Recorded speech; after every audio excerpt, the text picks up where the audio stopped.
Start game now.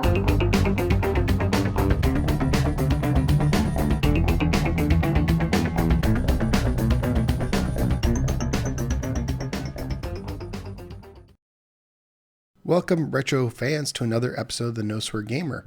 I apologize in advance.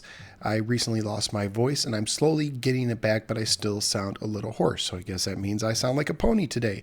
That's okay, because today we're going to continue our ABCs of Retro series, where we go through the alphabet one letter at a time, review a game that begins with that letter. We're on letter R, and on episode 35 I gave this hint. Holy crossover, Batman! That's because today's game, Revenge of Shinobi, or Super Shinobi in Japan on the Mega Drive. In today's game, there were lots of pop culture characters, or at least characters that were supposed to look like them. So for instance, if you had the first version of the game, you would see Spider-Man, Batman, Rambo, Terminator, and more. Later revisions would address some of the legal concerns and take some of the characters out. Well, actually, they didn't take them out. They just changed their appearance so that they wouldn't get sued, I would believe. Anyways, Revenge of Shinobi is a sequel to the arcade game that came out in 1987, just Shinobi, and this came to us in 1989, making this the 25th anniversary of Revenge of Shinobi. It came out just a few months after the Sega Genesis had launched. Now, looking at the cover, you have, of course, Shinobi and this guy who looks like, well, kind of like if the cowardly lion from Wizard of Oz mutated and turned really mean. This guy looks kind of freaky. He could definitely haunt your dreams there. But yeah, we're going to look at this game. So let's go ahead and pop Revenge of Shinobi into my Sega Genesis and just see if it's worthy of your time or not. Let's roll that footage. Just like all great retro games, this game takes place in the year 19XX, which is also the same year I was born. What a coincidence. 3 years have passed since you took down the Evil Zed organization. So that would make this year, 19XU. But they have since reformed as Neo Zed. They killed your sensei, they've stolen your fiance, and now it's up to you alone to take them out and rescue the girl. How original.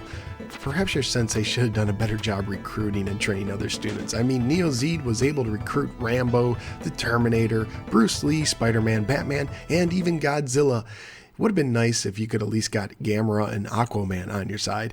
Well, maybe not Aquaman. But oh well, on to the game. Revenge of Shinobi is a single-player platformer. It consists of 8 stages, with each stage being divided into 2 levels and a boss. Graphically, Revenge of Shinobi is a very good-looking game, especially for an early Sega Genesis release. Characters are nice and large and well animated. The stages have their own individual style with nice backgrounds and good use of parallax scrolling, and some of the boss battles are simply amazing. For instance, this one battle takes place in a dance hall, and you have all these multicolored lights strobing and flashing all over the place as you take on your foe. And I don't know if Godzilla has ever looked as good in a video game as he does in this one. And the music is great too, and it should be, because it is done by the famous game composer Yuzo Koshiro, who I probably just said his name wrong, but is probably best known for his work on the Streets of Rage series. As a matter of fact, I found it interesting, at the end of the stage of Revenge of Shinobi, it looked very similar to the end of the stage screens from Streets of Rage. So don't be surprised if some of these songs get stuck in your head after you play this game. Now, the control in the game works well, but this can be tricky at times. You can jump, throw shurikens, you can perform close attacks, but the most important aspect of the game is the double jump somersault. It's performed by pushing the jump button a second time at the pinnacle of your first jump. Not only is this necessary to access certain areas, but it's also very necessary to defeat some of the bosses, or at least very helpful, especially because at the top of your jump you can throw a large arc of shurikens. However, this leads to one of the few problems in the game. Your timing has to be perfect, almost to a fault. This can lead to several frustrating moments where pulling off the move is necessary, but because it was not performed perfectly perfect, you end up encountering a fatal or near fatal setback, and that can be frustrating at times. You also can use 4 different ninjutsu techniques. One creates 4 columns of fire, one allows you to jump higher, one explodes you, hurting everyone around you, but it costs you a life, and then there's my favorite, one gives you the ability to create a force field of lightning that prevents you from getting damaged for about 4 hits. You only get to use 1 per life, but you can find extras. And speaking of extras, this game has a nice amount of secret and hidden bonuses all over. Typically, items can be found in crates, but they can also be found in other areas as well. Just a well-placed shuriken will reveal them, so they could be way up high or in between a couple of spikes. But yeah, they're all over, and that includes extra health, lives, and ninjutsu. But be careful, because sometimes in crates you will find timed bombs, so you can't just go collecting everything without it damaging you. I also really enjoyed the level design of this game. Each level has a life of its own, with different hazards and paths to overcome. Some levels even use the double jump somersault technique to go back and forth between the foreground and background.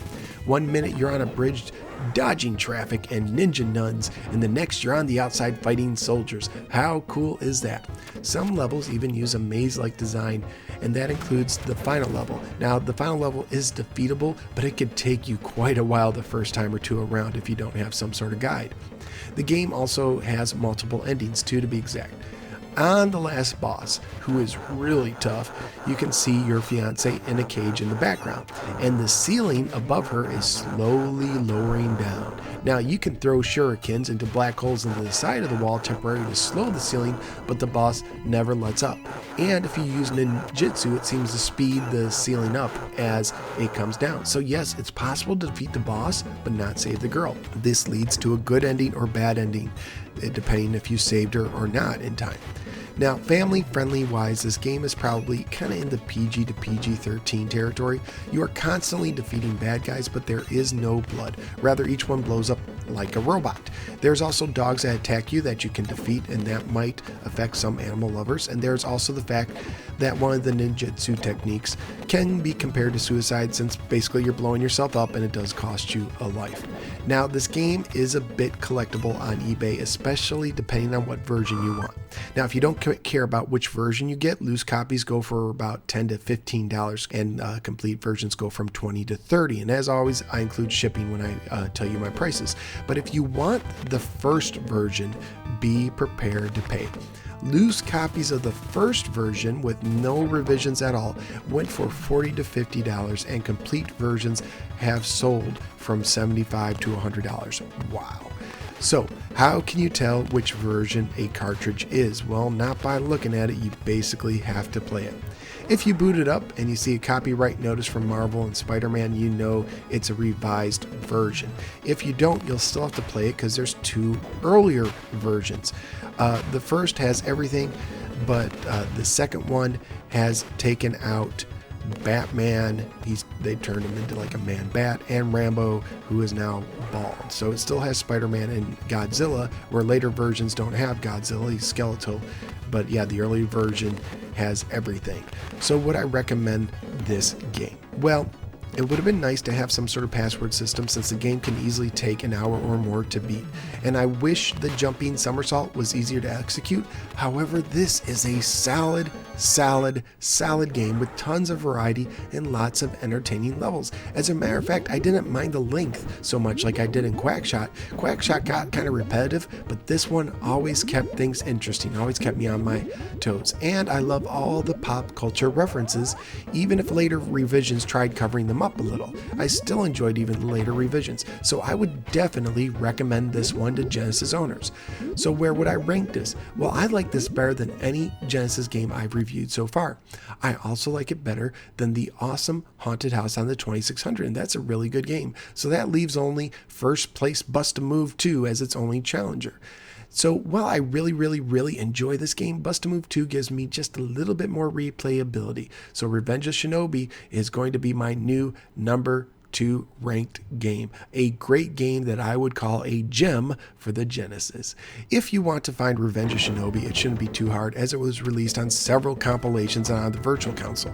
However, be advised that if it was released on a compilation, it probably has many revisions, and the Virtual Console even turned Spider-Man pink, because now he's fighting his toughest foe to date, breast cancer. That, and they no longer had the license, so they had to change him. Okay, coming soon is my letter S game. Let's see, what hint could I give you about Super Mario Bros. 3 on the Nintendo? I could reference the Wizard movie, saying something like California, or I could mention something about the raccoon tail. you know what? No hints today. You're on your own to figure out my next game. Okay, I hope you enjoyed today's episode. If you did, would you please like and subscribe? You can also follow me on the Twitter or the Facebook. Just search for the No Swear Gamer on either one. So until next time, have a great one, and I will see you later.